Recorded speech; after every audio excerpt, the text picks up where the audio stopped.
So I'm like, yo, I'm about to get a gun pulled on me. This is what this feels like.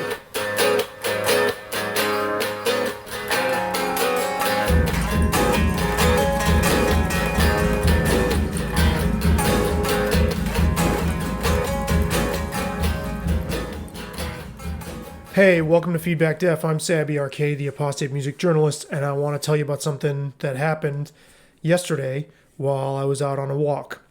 So I was walking, it was after dark. It was like after 5 o'clock. I live in the Northeast, so it's dark at 5 o'clock at this time of year. And I hadn't eaten much all day, so I was looking for a place to go get dinner, and I was kind of indecisive about it. Plus, I was feeling picky about what I wanted. I wanted something healthy and not super filling and not like bar food or junk food. So I was like walking in kind of an indecisive, sort of directionless way. I started going in one direction towards a Puerto Rican restaurant that's several blocks from where I live. So I stopped for a second in on the sidewalk to just like pick like a different YouTube clip. Like I wanted to get my YouTube playlist with my sports talk clips arranged in order so that I could enjoy them on my walk. And right around that moment, I noticed two guys walking separately. I don't think they were together, in like dark hoods, hunched, each one walking kind of hunched. They walked right past me in the same direction that I was going in. And they weren't dressed in a particularly suspicious way. They just looked like they were cold and hunched and maybe had just gotten off the bus, probably is what it was. But I remember having a twinge of a thought like, let me let them go past. And then I let them keep going because I didn't want to walk too close to them and think I just had this feeling of not wanting to be too close to them. And that ends up being important. So I'm also looking directly across the street at like a deli kind of place, a deli pizza shop. And I'm like, I don't want to eat here. I'm not really in the mood for a sandwich, something that's going to sit in my stomach. And like I said, I was arranging my YouTube clips in a particular order. So I cross the street and then I notice the second guy, not the one in the front, but the one behind, I notice he crosses the street too. And I'm like, okay, I immediately notice this and start to think, all right, I'm being, this dude's following me. So he comes to my side of the street, then I get in the street on my side. He comes to my side of the street on the sidewalk. I realize this, he's behind me now. I get in the street and start walking between the parked cars and oncoming traffic. He does the same. So I'm like, yo, I'm about to get a gun pulled on me. This is what this feels like. And, there have been reports of people being robbed at gunpoint, although those reports are from people being rolled up on in cars. There's been a huge rash of Kia thefts in the city I live in by teenagers, like getting in these cars and joyriding, in packs of 3. And there was one in my neighborhood where I had just been taking pictures of like this amazing sunset right in my neighborhood on the same street, and somewhere around that time somebody was rolled up on and robbed at gunpoint. Again, this guy's on foot. It's Main Street. It's sort of busy. I mean, there isn't much pedestrian traffic, but it would be it wouldn't be the ideal place if you're going to rob someone to do it right then and there. But then at the same time, sometimes you hide in plain sight. So I'm thinking, all right, I got to get my ass inside someplace because this dude's about to pull a gun on me. That's what I felt like. I walk past, I think, a bar or something. I go, no, I'm going to go to this convenience store. Walk into the convenience store. I immediately go, I think I'm being followed. There's a guy behind the counter. And he's like, by who? I said, I don't know, some guy on the street. And there's a lady standing there, and I didn't see the two dudes who would later come into the story, but there was one man standing there. So I roll to the back of the store and I'm like, fuck, like, I don't know what's up, what's going to happen here. I mean, if I'm going to get robbed, it's not going to be in the store. Dude who's following me walks in, real, like, hot, comes right around the corner to where I am by the chips, by the cooler, and goes, "What's up? What's up? Why you following me?" I'm like, oh shit. He thinks I'm following him. And I could tell he was not, I could tell he wasn't completely in his senses, right? And growing up in New York, seeing people in all sorts of states, mental health states, you learn to both immediately spot that for what it is, but also ignore it. Like, completely. I mean, I remember people having like full-blown conversations and outbursts on a subway car and nobody even batting an eyelash if it didn't seem like a hazard at all. His nose was runny. I could tell from the look in his eye. He had that like really intent look. And you could tell like just the chemistry around his thoughts just was off. I mean, I wasn't fucking following him. And he shoves me. I'm like, yo, man, I'm not following you. I'm going up to the restaurant up here. And he's completely convinced. He goes, I'll fuck you up, blah, blah, blah. Now, he wasn't a huge guy. And I didn't completely, like, I wasn't like cowering or anything. And I'm, let's just say north of 180 pounds, closer to 200. And so it's not like he knocked me over or pushed me back or anything. And I'm standing there with my shoulder now pushing against him. But I'm also not like conveying as much of like, yo, get the fuck away from me, as much as I would want to or was raised to think you need to, right? And so clearly this is registering. Now there are the two dudes I mentioned. There are two dudes. I don't know what happened to the lady. I think she was just like, I'm out of here. The guy behind the counter looks nervous. But this doesn't seem like it's like escalating to like the worst place it could go just yet, right? It's still not super, super, super scary. Once I realize, okay, he's got the wrong idea. He's not totally in his senses. He's convinced of something that's just not at all real. But also he's not backing down either, and he's totally convinced. And it's like, all right, if he was going to pull a weapon or something like that, it would already have been like, he's not in a reasonable place, right? So if there was something worse that was going to happen, I think it would have happened by now. So I'm already thinking this has gone from the worst that I was imagining, which I was about to get robbed at gunpoint, to this is a misunderstanding with a person who's not fully in tune with what's actually happening. Not as bad, frankly, but still a little hairy, right? Because you don't know, he's already really, really, really, really agitated and really upset and really dead convinced this motherfucker's following me. And he's deeply concerned about that and thinks he's being threatened, right? So like when someone's in that agitated of a state and they're not hearing reason and they feel threatened, even though he was following me, you've got to be very careful. So one of the men standing there goes up to him and goes, yo, he's not following you, man. Just walk outside, man. He's not following you. Takes care of that. And the guy comes back and goes, just wait a second here. He goes, you don't know that guy? I'm like, no, man, I don't know that dude. And the one guy goes, just wait here, because like he's out there and he looked like he was about to straight fuck you up. Like he was about to get your ass beat. And it struck me because it's like these guys were helpful, but they were also like, they instantly assessed that I couldn't handle what was going on. And then one of the guys goes, you owe me a drink. And I'm like, I can't buy you alcohol with my EBT, and I don't have EBT, but I was just like trying to get out of it.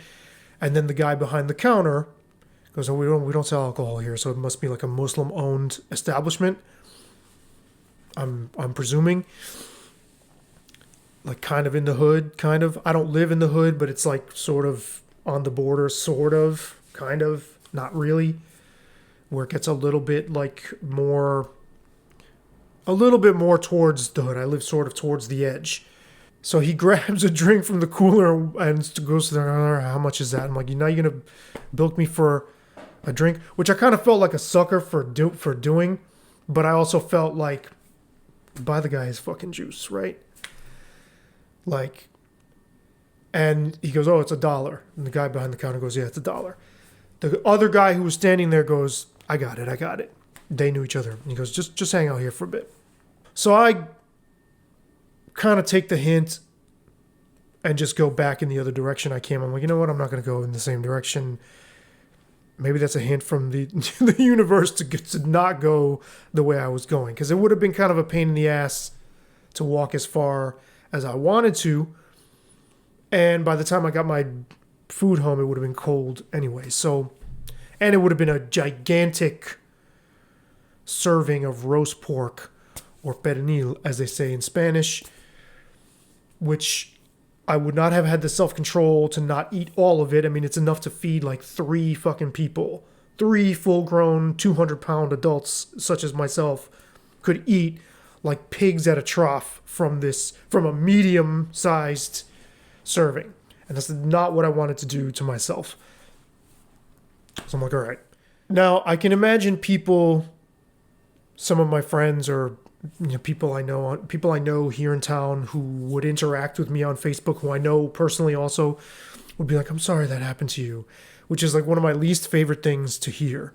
And it's kind of like when you get into a car accident, but you're not injured, and people are like, oh, that's terrible. It's like, yes, it's terrible. But you know what? You netted a win from this equation because you're not fucking dead or paralyzed or lacerated or worse, right?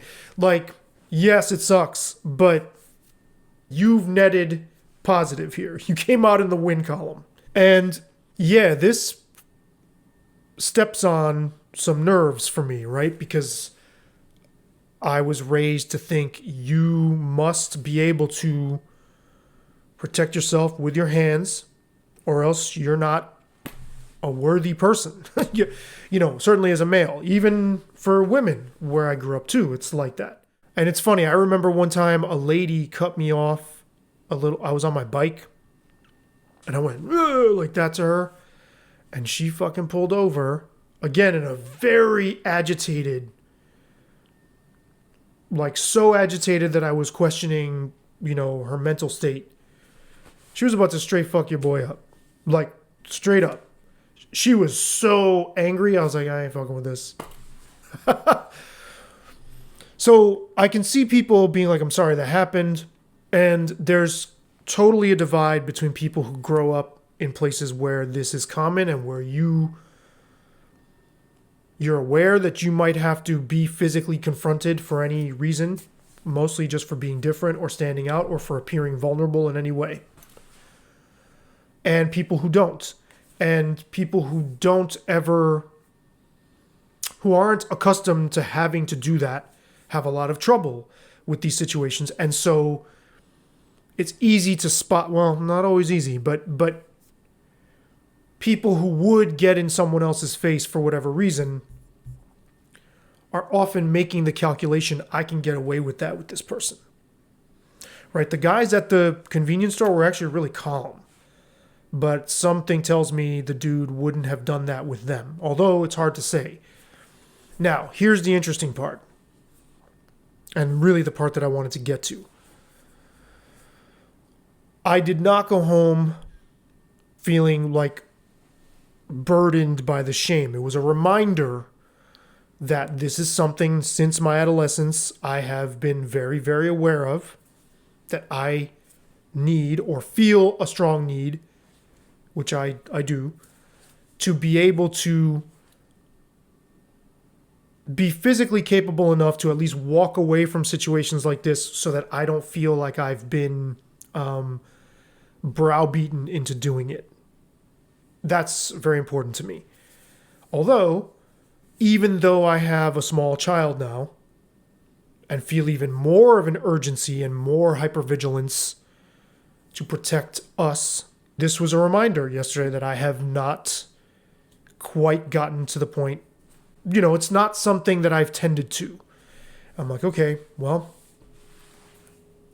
this is definitely something. This is like the universe's way of saying, oop, highlight, you need to work on this.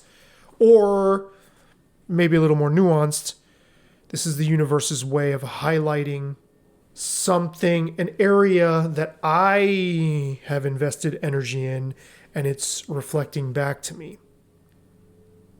Right? Let me see if I can make that make sense. Because it's a hang-up of mine, life has a way of highlighting your hang-ups. It's the literal embodiment of a hang-up of mine. But again, I didn't go home feeling like I was reminded. It was like, oh, there it is. Boop.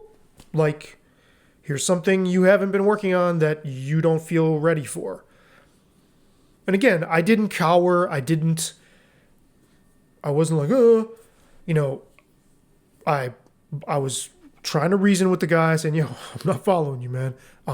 But it was clear that he didn't feel imposed on by me either. And it was clear to at least one of the guys who was in the store too. And so, that's a hang up. Like, me being a beacon advertising that I'm not physically capable and that someone can approach me that way is very much not in line with the expectations that I grew up with. You were expected to have a minimum level of not doing that, right? Of not giving off the sense that you are an easy target. So there's a sense of failure, right? There's a sense of, or neglect, at least neglect, that I've neglected this. So I haven't even gotten to the interesting part yet. Here's the real interesting part. When you are giving off a vibe of wariness, of defensiveness, of having to defend, of alarmed, on the verge of being combative, that can easily arouse the same response in someone else. I don't think it's an accident at all that this person thought I was following him while I'm thinking he's following me. And it's like, wow.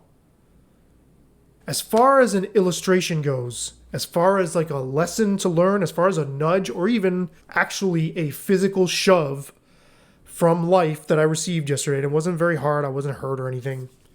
My feelings weren't even hurt by it. But as far as a push, a shove from life, I couldn't have asked for a better circumstance than this. Like, it couldn't have gone better than this. And it could have gone a whole fucking lot worse for either one of us, right? Because if he had done that with somebody who had like a knife or something and felt scared and alarmed enough to use it and then stabbed this dude in the throat in the store, I'm not talking about me, but if he had this misunderstanding with somebody else, could have ended very badly for him. If the store owner had called the cops, that could have gone way south for him quickly, right? In the most grave way imaginable. I mean, he could have ended up dead, right? Especially since I would imagine if police showed up, his agitation only would have climbed higher because then they would have showed up all amped, right? And this, I think, frequently happens. I don't want to get too into a commentary about police encounters. But one thing I will say that I've noticed, even in encounters with police that I've had that are not terrible or anything, and I haven't really ever had a terrible encounter with police, knock wood, right? But one thing I've noticed is police often arrive at the scene, and if you approach them, so say I know I'm getting sidetracked here, but say you get something robbed, your purse snatched or something, and the police car, you happen to see a police car like right there when it happens, and you run up to the police, that guy just stole my purse, that guy just stole my bag. The first thing they're going to do, from what I've observed at least, they're going to feel your rush of energy towards them, and they're going to try to clamp down on it. right? So I'm talking about the same principle at play. What you're giving off in terms of fear, defensiveness, wariness, agitation, all of those things can easily bounce off of other people, bounce back to you, because then they're perceiving it even on just a mind-to-mind level. I'm not sure whether the moment he walked by me and I had just a twinge of, I don't know what it was. It wasn't outright suspicion, but it was something like, let me put some distance between me and that person. Let me let him get ahead of me because I don't want to be too close. Now, he was obviously carrying something around too, and I was hearing it or feeling it. This is something to be really careful of, particularly if you're involved in any kind of conflict. I think conflict is a gift. I woke up I made the decision yesterday. I'm going to send that person gratitude on an energy level. And if I see him again, because it's very close to my neighborhood, I walk that strip all the time. I'm going to go up to him and be like, yo, man, I'm not following you. Let me show you where I was going. I don't know how well that'll be received. I don't know if he'll instantly see me and go, oh, there's the guy that was following me. There he is again. There he is again. I have no idea to what extent he's perceiving that people are out to get him, right? I don't know. I don't want to label that paranoia in a dismissive way because I have no idea what this guy's life experience is or what his mental health situation is, right? And I'm not trying to diminish that or make fun of that. I would love to convey in a calm but firm way, if I see him again, I'm not going to shrink from it. I'm going to go towards him and be like, I was not following you. Let me show you where I was going. I live in this neighborhood too. And you got the wrong idea. And so, like I said, as far as getting an uncomfortable shove from life, I kind of couldn't have asked for a better way to receive that with minimal damage and with the potential for growth from it. And to me, the lesson is not, oh, you don't have to be tough. You don't have, you got, you got to let that go. This masculine ideal that you have to fight. It's like, well, sometimes you do. And sometimes you don't. And if somebody rolls up on you with a sawed-off shotgun from a car, I don't know how much fighting is going to, unless you're like super trained in gunplay, right? Like military or stunt trained or whatever. And you can make the calculation that from the time the gun is pointed and you can reach and there's other dudes in the car. I don't know what the fuck you're supposed to do in a situation like that other than just give them what they want and pray to get the fuck out and just be like, all right, I'm out. Like, you got what you wanted, right? So there is a point at which it is kind of futile, but there's also a blind misconception among people who have been able to afford to live in this false sense of security that this is something that is sort of beneath being civil, that being able to defend oneself is kind of a barbaric holdover, and it's kind of uncouth and crude, and that is, people live like that at their own expense. Like you do need some. Now, I think the best skill, the best defense is to have something about you that de-escalates and dissuades another person from even approaching you. Clearly, that's not where I was at yesterday. I was also in a state of combativeness aimed at other areas of my life where I feel locked in conflict. It is no coincidence as far as I'm concerned, or it is no mere coincidence that being in that mode drew me towards a situation that reflected that mode. Again, this isn't foolproof. I'm sure people have walked out of comedy shows or walked out their door thinking they were having the best day of their lives and the worst happened to them. But I tend to find that what I'm putting out there very much in a material way rolls back towards me in a way that I could almost reach out and touch. It's almost like a waterfall or something, or like a hose, or like a garden water thing that like sprays out at you. You're like, oh, okay. Right? Oh, yes, this feels familiar because it's what I'm carrying around. It's what I'm putting out. And people have to be very precise and not immediately read or hear in what I just said that I am blaming people. I think the whole idea, the whole phrase victim blaming is a fraudulent concept. It is used to shut down the exploration of how our state of mind does have an interactive relationship with the material world around us. And so people say, you're victim blaming, you're victim blaming. They just don't want to feel like a participant in sort of the quantum mechanics of their life. This is not about blame. In fact, I would counter, it's about freedom. It's about further empowerment to know. It's kind of like when you walk past a dog. I'm not calling the guy who approached me a dog. We are all in relation to one another like dogs walking past each other's homes.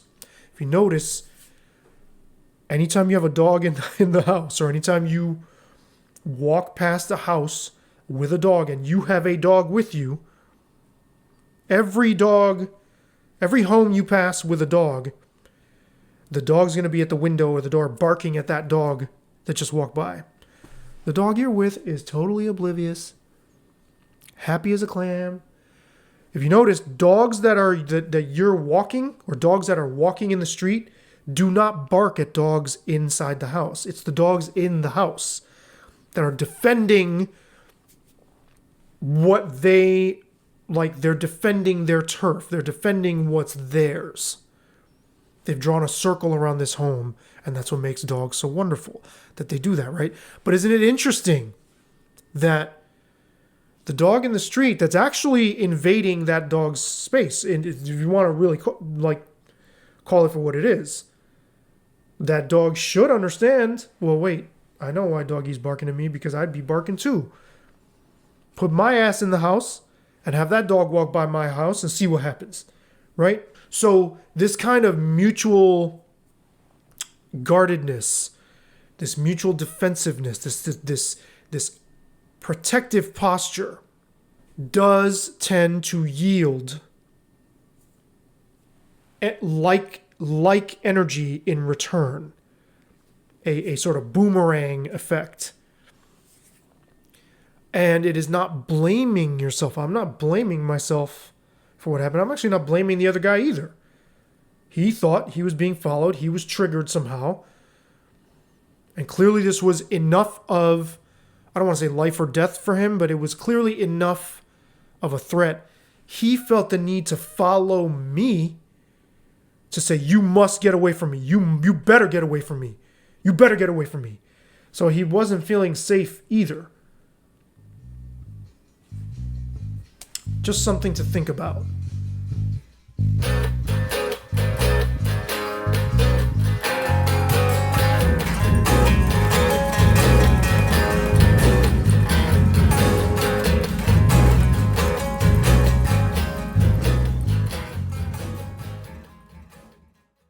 Produce.